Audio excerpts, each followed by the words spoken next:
Hello everyone, સ્વાગત છે તમારું ચેનલમાં। આજે આપણે બનાવીશું એકદમ ખસ્તા ચટપટા સ્ટફિંગ સાથે મિની સમોસા। જો તમને મારી રેસીપી ગમતી હોય અને હજુ સુધીમાં ચેનલને સબસ્ક્રાઈબ ન કરી હોય તો સબસ્ક્રાઈબ કરવાનું ના ભૂલતા। સમોસા બનાવવા માટે 2 કપ મેંદો લીધો છે। જો તમારે ઘઉંનો લોટ લેવો હોય તો 1 કપ ઘઉંનો લોટ સાથે 1 કપ મેંદો લઈ શકો છો। સમોસા પચવામાં હળવા રહે તે માટે 1 ચમચી અજમાને હાથેથી ક્રશ કરીને ઉમેરશું। સાથે સ્વાદ પ્રમાણે મીઠું, મોણ દેવા માટે 4 મોટી ચમચી તેલ લીધું છે। મોણને લોટના દરેક કણમાં મિક્સ કરી લઈશું। તો આ રીતે આપણે લોટમાં મોણને મિક્સ કરી લેવાનું છે અને લોટને આપણે દરેક કણમાં મિક્સ કરી લઈએ પછી જ આપણે પાણી ઉમેરવાનું છે। તો આ રીતે તમે જોઈ શકો છો, મોણ આ રીતે આપણે મિક્સ કરવાનું છે। મોણનું પ્રમાણ તમને બતાવું તો મુઠ્ઠીમાં લઈએ તો લોટમાં સરસ એવું બાઇન્ડિંગ આવે છે। તો આ રીતનું મોણ આપણે સમોસા માટે એકદમ પરફેક્ટ છે। હવે આપણે લોટ તૈયાર કરી લઈશું। અડધો કપ પાણી લીધું છે। પાણી એકસાથે નથી ઉમેરવાનું, થોડું થોડું પાણી ઉમેરીને આપણે કઠણ લોટ તૈયાર કરવાનો છે। સમોસા માટેનો લોટ કઠણની સાથે એકદમ સ્મૂથ પણ હોવો જરૂરી છે। તો થોડું થોડું પાણી ઉમેરીને આપણે કઠણ લોટ તૈયાર કરી લઈશું। છેલ્લે હું તમને કહીશ કે મારે કેટલા પાણીની જરૂર પડી। સમોસા માટેનો લોટ તૈયાર થઈ ગયો છે। કઠણની સાથે સ્મૂથ લોટ તૈયાર થયો છે। આ રીતે લોટ તૈયાર કરવા માટે અડધા કપ ઉપર 2 થી 3 ચમચી જેટલી પાણીની જરૂર પડી છે। હવે ઢાંકણ ઢાંકીને 30 મિનિટ માટે લોટને સાઈડમાં મૂકી દઈશું। ત્યાં સુધીમાં આપણે ડ્રાય મસાલો તૈયાર કરી લઈશું।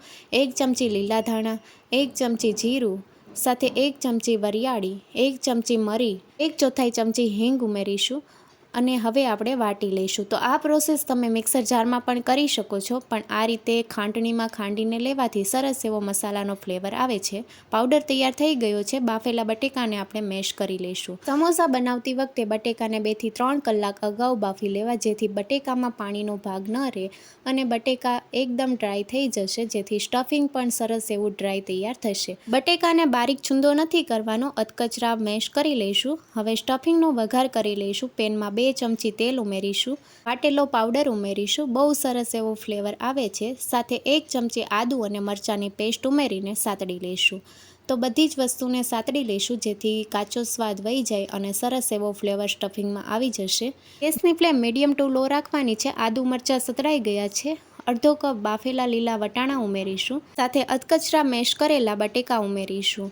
મસાલામાં આપણે 1 ચમચી કાશ્મીરી લાલ મરચું પાવડર, સ્વાદ પ્રમાણે મીઠું બટેકા બાફતી વખતે પણ ઉમેર્યું છે એટલે પ્રમાણસર લેવું, 1 ચમચી ધાણા જીરું પાવડર, અડધી ચમચી ગરમ મસાલા પાવડર, ચટપટો ટેસ્ટ આપવા માટે 1 ચમચી આમચૂર પાવડર ઉમેર્યો છે અને મિક્સ કરી લઈશું। આ રીતે આપણે સ્ટફિંગને વઘાર કરીને ઉમેરવાથી બહુ સરસ એવો ટેસ્ટ આવે છે।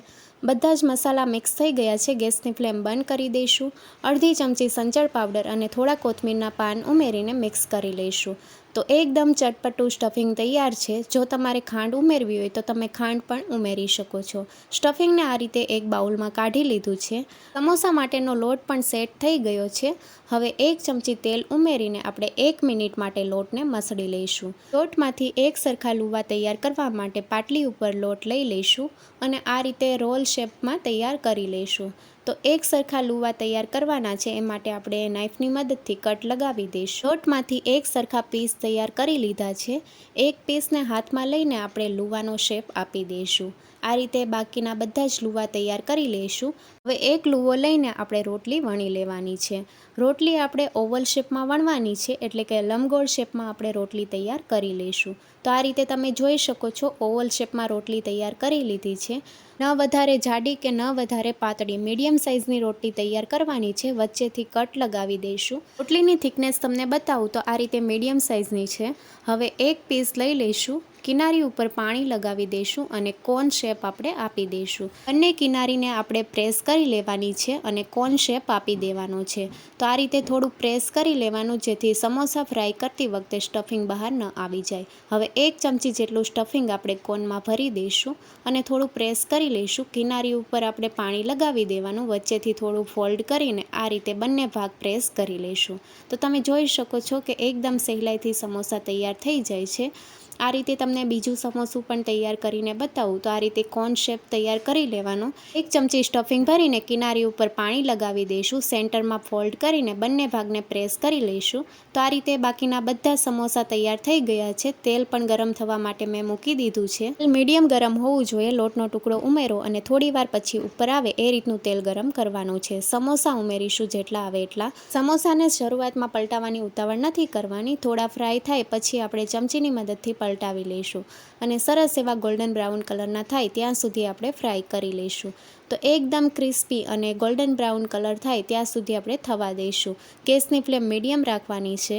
હાઈ ગેસની ફ્લેમ ઉપર તમે સમોસા ફ્રાય કરશો તો બહારથી તો ક્રિસ્પી થઈ જશે પણ અંદરથી કાચા રહેશે. એ માટે મીડિયમ ગેસની ફ્લેમ ઉપર સમોસાને થવા દઈશું. તો તમે જોઈ શકો છો હલકો કલર ચેન્જ થવા લાગ્યો છે અને થોડી જ વારમાં આ રીતે સરસ એવા ક્રિસ્પી તૈયાર થઈ ગયા છે. હવે સમોસાને આપણે જારાની મદદથી કાઢી લઈશું. તમે જોઈ શકો છો કે એકદમ ગોલ્ડન બ્રાઉન કલર આવ્યો છે અને એકદમ ખસ્તા અને ક્રિસ્પી સમોસા તૈયાર થયા છે.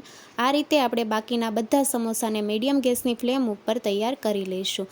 સમોસાને તમે ટોમેટો કેચઅપ અથવા ગ્રીન ચટણી સાથે સર્વ કરી શકો છો. આ રેસીપી ગમી હોય તો ચેનલને લાઇક, શેર અને સબસ્ક્રાઈબ કરો. Thank you for watching.